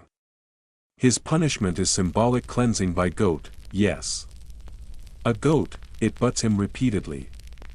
The crowd nods solemnly. The punishment is done, you blink. It feels silly. But then you realize that in Rome, humiliation was as potent as injury. The goat was a stand-in for the gods. And the crowd? They weren't laughing. Some animals, though, were truly deadly. Bears and leopards were brought from the provinces to punish high-profile criminals in the arena. One general was rumored to keep a private tiger for executing enemies in secret. It lived just outside the city, beyond where the laws could technically reach. Scholars still argue whether trained animal punishments were common or rare. Some say they were mostly reserved for the Colosseum and imperial whims. Others suggest that in smaller provinces, these punishments were practical. It was easier to let a beast do the dirty work than to risk public discontent from a messy execution. And then there's the case of the elephant. According to one disputed source, an elephant was trained to crush criminals slowly. It started at the toes. It was said the beast had been conditioned to pause at each bone, giving the condemned time to repent. Whether it's true is unclear. But it makes for one unforgettable bedtime story. You reach the edge of the compound, where a scribe logs the names of condemned men and the animals assigned to them. A scroll reads, Lucius, theft. Chain near hyena, 2 days, Marius, treason. Wolf pit, sunrise execution, Quintus, impiety. Goose swarm, public, and beneath it, scratched faintly in the wood, don't feed the goose. He remembers. You walk on, because in Rome, the animals weren't just part of the scenery, they were instruments, tools of fear, actors in a morality play written by generals, priests, and emperors. You look over your shoulder one last time. The goose stares back, you quicken your pace. Your sandals slap against the stone a little faster now. Partly from the goose's unblinking glare, but mostly because the deeper into Rome you go, the stranger it becomes. And now, you're approaching the very heart of the city's noise, its logic, and its lunacy. The forum, it buzzes like a living thing. Lawyers shouting, clients pleading, orators gesturing wildly as crowds gather around like bees to nectar. You're here for a very specific kind of punishment, trial by oratory, because in Rome, words weren't just persuasion. They were weapons. And justice wasn't just served. It was performed. You ease into the back of a gathering crowd. 2 men in matching togas argue from opposite ends of a raised platform. One has scrolls under both arms. The other is sweating profusely. Between them stands the accused, eyes darting like a cornered rabbit. This isn't a quiet exchange of evidence. This is verbal combat, with stakes that might include exile, fines, loss of property, or even death. Mainstream historical fact confirms that Roman trials, especially public ones, were held in open forums rather than closed courtrooms. And while laws were involved, the outcome often depended more on rhetoric than evidence. If you had a good advocatus, a legal speaker, you had a fighting chance. If not, you'd better start practicing your final words. You watch as the sweaty speaker unrolls his scroll with a dramatic flair and declares. This man did not merely cheat the grain tax. He mocked the gods themselves with his arrogance. The crowd gasps. Someone drops a figure. That's the thing about Roman law. It wasn't just what you said. It was how you said it. Emotion. Drama. Pauses so long they echoed. Even a good cry could help win over a jury, and yes, Rome had juries. But they were often hand-picked elites or loyal clients, easily swayed by reputation, bribes, or even boredom. A quirky tidbit worth noting. There's a recorded case where an orator deliberately brought a sick puppy to court, cradled it while speaking, and won sympathy for his client. The verdict? Not guilty. The puppy got a slice of sausage. You pass a statue of Cicero, Rome's most famous legal speaker. His tongue probably weighed more than his sword. He once defended a man accused of murder by flipping the accusation on the victim's family and using a 30-minute tangent on farming practices to prove the man's innocence. How? Nobody knows. But it worked. Historians still argue whether Roman trials were truly about justice or just a public form of theater. Some scholars suggest that trials existed less to punish and more to demonstrate Rome's version of order. Even chaos had its rules, and someone loud enough could rearrange them. You walk past a young man practicing aloud, using a melon as his imaginary judge. Most honorable melon, he says solemnly. You decide not to interrupt. He'll need all the practice he can get. In some trials, punishments were immediate. If found guilty, the sentence might be carried out right there. Public flogging, collaring, or even dragging the condemned to a nearby cell. Other times, it was more ceremonial. A date would be set. A scroll delivered. A window given to flee or appeal. Of course, if you were powerful enough, you could delay trials indefinitely. Claim illness. Request a venue change. Send in a speech in your absence. One senator once sent a wax tablet saying my innocence is self-evident. He was later convicted anyway, mostly for being smug, and if you dared speak against an emperor, well, good luck. Under Tiberius and Nero, trials for crimes of speech became common. Mocking the emperor, writing seditious poems, or even making jokes about statues could land you in front of a tribunal. The phrase "careful what you say" wasn't just a warning. It was a survival strategy. You watch as today's accused breaks down sobbing. His orator holds his arms up dramatically and proclaims, "Even the gods weep for him."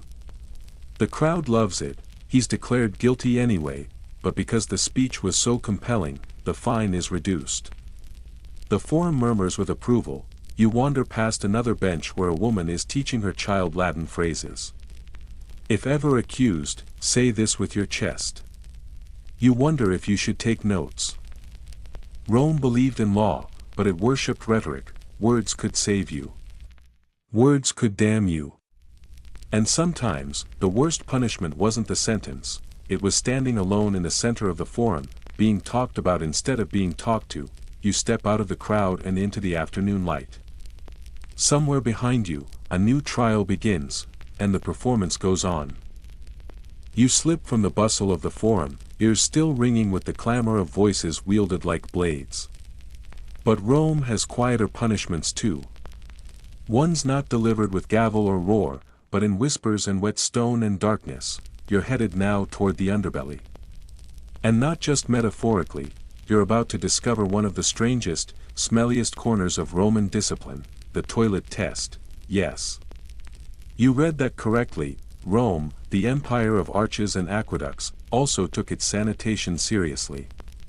But more than once, that obsession with order turned public latrines into something far less hygienic and far more humiliating.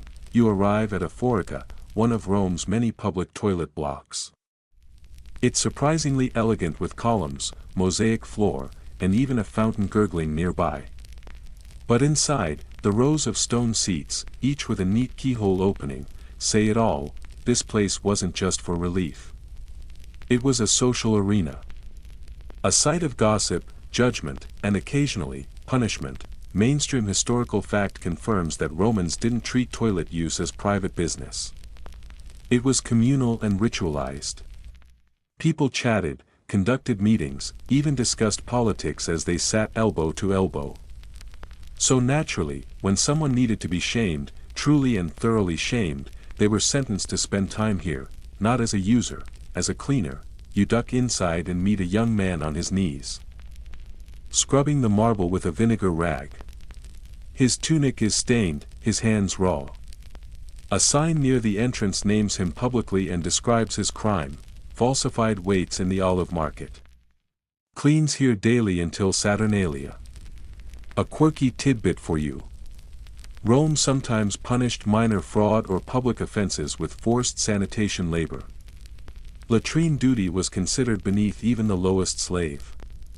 So when a citizen had to clean one while others watched, it was a punishment of social obliteration.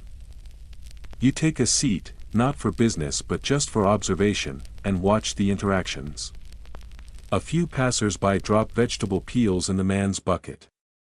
A child points and whispers. An old woman spits near his sandal. The humiliation isn't violent. But it's relentless, and worse, he has to keep thanking them. That was part of it. Gratitude as performance. Apologies on loop. Some historians debate whether these punishments were official or enforced more locally by guilds and magistrates trying to avoid formal trials. Evidence is murky. But graffiti in latrines across Rome include names, crimes, and dates that suggest at least some form of public shaming through lavatory labor. Others went even further. One source describes a baker sentenced to stand inside the latrine and chant his pricing errors aloud. Hourly. For a week. And then there's the truly strange case of the sponge thief. You know the sponge, right? On a stick. Romans used it instead of toilet paper, dipped in vinegar between uses, shared by everyone. A certain senator, according to lore, was caught stealing the clean sponge from the latrine for personal use at home. His punishment? To serve as sponge boy for a month. Standing in the latrine, holding the sponge stick like a scepter. Passing it. Cleaning it. Smiling. Was it true? Maybe. Rome didn't always care. It felt true. And that was enough. You get up, walking past a sign above the latrine doorway that reads, Munditia, Fides, Respectus. Cleanliness, trust, respect. Rome didn't just want you to obey. It wanted you to feel unclean if you didn't. A fringe theory from some scholars suggests these punishments were rooted in older Etruscan rituals of purification. Lavatory labor wasn't just gross, but symbolically restorative. The dirtier the crime, the dirtier the work needed to cleanse it. Whether mystical or practical, the result was the same: shame through sanitation. Outside, you see a man carrying buckets of urine. Yes, urine. Romans used it for tanning leather, bleaching togas, and other delightful things. It was taxed, collected, and managed. So of course, there were urine collectors. Some of them were assigned as punishment for insulting officials. You can't help but chuckle. In Rome, even pee could become justice, but your amusement fades when you pass the man again. His face is blank. His shoulders stooped. He's not angry. Just erased. That was Rome's true genius. It could make punishment feel like life simply continuing, but slightly worse. You turn a final corner and hear someone laughing in the distance. Maybe at a joke. Maybe at someone else's punishment. Here in Rome, those two things were often the same. You leave the Foraca behind, grateful for fresh air, if not for the lingering imagery. The sun is nearly gone now, slipping behind Rome's rooftops as if it, too, wants no part in what comes next, because tonight, you're not walking toward justice, you're walking toward revenge. The kind that follows you even after death. You've reached the Forum of Augustus, where statues of long-dead heroes line the walls in ghostly silence. And here, beneath carved brows and empty eyes, you'll witness a punishment so vindictive, so theatrical, it didn't even require a living person to carry out. Welcome to the twisted Roman tradition of trying the dead. Yes, posthumous punishment. Mainstream historical fact confirms that in Rome, you could still be charged, sentenced, and punished after you died. Usually for treason, sacrilege, or political betrayal. The living got shame. The dead got obliteration. It wasn't about killing the body. It was about killing the memory. You stopped near a plaque with a name that's been chiseled out. Not worn down but deliberately erased. The letters scraped away with careful violence. This was part of a practice called damnatio memoriae, the condemnation of memory. Rome didn't always burn you alive. Sometimes, it simply erased your existence. You weren't just forgotten. You were made unremembered. All your statues were toppled or melted. Inscriptions were defaced. Portraits were smashed. Your name became forbidden to be spoken. Even your family could be punished for honoring you. That was the sentence. Oblivion. You think back to Emperor Geta, murdered by his brother Caracalla in 211 CE. Afterward, Geta's name was scrubbed from every document, every monument, every coin. Portraits of him were scratched away or repainted.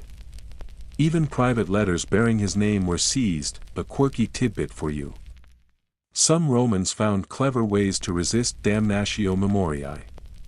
One artist, ordered to deface a statue of a disgraced senator, instead carved the face into a generic hero so it could be restored later. Another family painted over a name on a tombstone in removable pigment, waiting for the political winds to shift, but it wasn't just erasure. Sometimes, the dead were dragged from their tombs. Their bodies were desecrated and reburied in unmarked graves. In one case, a high-ranking official accused posthumously of embezzlement had his ashes dug up and scattered in the Tiber. So much for resting in peace, and if you thought your funeral protected you, think again. Rome had legal pathways to reverse a funeral. To strip the rituals from your name. To declare your entire afterlife null and void. Your will might be invalidated. Your estate seized. Your descendants declared illegitimate. Imagine dying, and then being put on trial, and people came to watch. One such trial, held against a senator long buried, was reportedly attended by hundreds. His bust was placed on a chair to represent him. Witnesses were called. Arguments made. The final verdict, guilty. The bust was shattered. His name removed. His family publicly shamed. Historians still argue whether damnatio memoriae was effective. Some believe it only made martyrs out of the condemned. Others say it worked. Rome kept few written records of these figures, and many names remain lost. That might have been the point. You stand before a nearly blank arch now. You can tell something was carved here once. Maybe a dedication. Maybe a decree. Now it's just emptiness, and that's what chills you most. Because unlike crucifixion or flogging, posthumous punishment wasn't for the condemned, it was for you, the witness. The survivor. The one left behind to remember or not to remember. Rome made memory itself a battlefield, and in that way, it reached farther than death. You hear footsteps behind you and turn to see two men carrying a bust wrapped in cloth. It's headed for the river. No words. No audience. Just a quiet sentence, carried out centuries after the crime. You step aside and let them pass, because here, in Rome, death is never the end of consequences. Sometimes, it's only the beginning. The stars are out now, shy behind Roman haze, and the moon casts long, uneven shadows across the rooftops. But your night isn't over. Not until you meet the architects of all this madness. You follow torchlight past imperial shrines, columns gilded by ego, into the palatial heart of the city. This is the realm of emperors. While the Senate made laws and judges enforced them, it was the emperor who could bend reality, and when an emperor had a bad day, Rome got weird. Welcome to the final curtain. This is when the emperor gets creative. You arrive at Domus Aurea, Nero's famed golden house. It glitters like a sun god's fever dream, its gold leaf walls and vaulted ceilings a monument to excess. But beneath all the beauty lies something darker. Nero, like a few of his fellow emperors, treated punishment not as law but as art. He once punished a suspected arsonist by having him sewn into a costume of dry moss and flowers, then set alight during a dinner party. He called it a theatrical finale. That wasn't unusual. Mainstream historical fact confirms that emperors from Caligula to Commodus relished personal involvement in punishment. They didn't just authorize them. They designed them. The more symbolic, the better. Caligula, for instance, once sentenced a senator to be flogged with chains made of frozen fish. Not for the pain but simply for the humiliation. Another man was ordered to speak in rhyming verse during his execution. Why? Because it pleased the divine mood. Here's a quirky tidbit. It said that Commodus would dress as Hercules and personally execute prisoners in costume, complete with lion pelt and club. He staged these killings as performances, with music and snacks for the guests. You pass a hallway lined with statues. Each one's face is eerily identical. Nero, again and again. Rome didn't just worship its rulers. It submitted to their vision, even when it meant rewriting the rules of punishment daily. Tonight, a prisoner stands in the palace courtyard, forced to recite Virgil while balancing a flaming bowl of oil. If he falters, the oil spills. If he succeeds, he's exiled. Rome never let you win too much, and for the worst offenders, the emperors used cruelty as a theater of power. One scholar recorded a man executed by being enclosed in a tight bronze frame shaped like a tree, then roasted over coals. According to the inscription, it was a lesson in civic virtue. Historians still argue how often emperors personally ordered these outlandish sentences. Some suggest they were exaggerated by political enemies or scandalized historians. Others say the frequency doesn't matter. What mattered was the aura. The sense that at any moment, the ruler could turn your punishment into entertainment. You find a small garden behind the palace, once a quiet place for prayer. Now it is a recreation of the labyrinth of Daedalus, complete with a condemned man playing Icarus. He's shackled to a springboard. The wings are wax. You already know how this ends. Rome didn't just kill you, it told stories with your death. You pass a brazier where attendants discuss an upcoming game devised by the emperor's astrologer. The stars have aligned, apparently, for someone to be buried up to the neck and asked philosophical riddles. Every wrong answer earns a bucket of ants. Maybe it's true. Maybe it isn't. You no longer know what's real and what's rumor. That's how emperors liked it, blurred, theatrical, ever watchful. You stop at a long marble bench and sit. Around you, the wind hums gently through columns. The city below continues to buzz. But up here, under the gaze of imperial statues and gilded domes, the air is heavier, because here, punishment isn't just policy, it's performance, it's spectacle, and the only rule that matters is this: let it be memorable. You close your eyes. But the flicker of torchlight still dances behind your lids. The stage is never dark for long. Wind down. So now, as Rome's stars blink above the sleeping city, and the echoes of punishment fade into the marble, you settle into stillness. You've walked among crosses and collars, through forums and amphitheaters. You've seen justice served hot, cold, theatrical, and absurd. You've watched words used like daggers and animals used like verdicts. You've wandered through laws carved in stone and fears whispered in taverns. You've seen Rome's need not just to punish, but to perform. To turn pain into message. To turn shame into sculpture. But all that noise begins to soften, the lashes stop cracking, the crowds disperse, even the eagle, somewhere high above, tucks in its wings. Now the stone beneath you cools. The shadows stretch longer but lose their menace. The monuments do not judge. They simply remain. And in their presence, so do you. Smaller, maybe, but not unmoored, because even in the theater of ancient cruelty, there is a strange comfort in understanding. You are no longer part of it. You are simply the watcher. The quiet guest. The last soul still awake as the empire slips into dream, let that thought cradle you, let the marble columns blur to moonlit mist, let your breath slow with the streets, let your weight settle into the folds of sleep, because Rome, for all its fire and fury, is finally quiet, and so are you.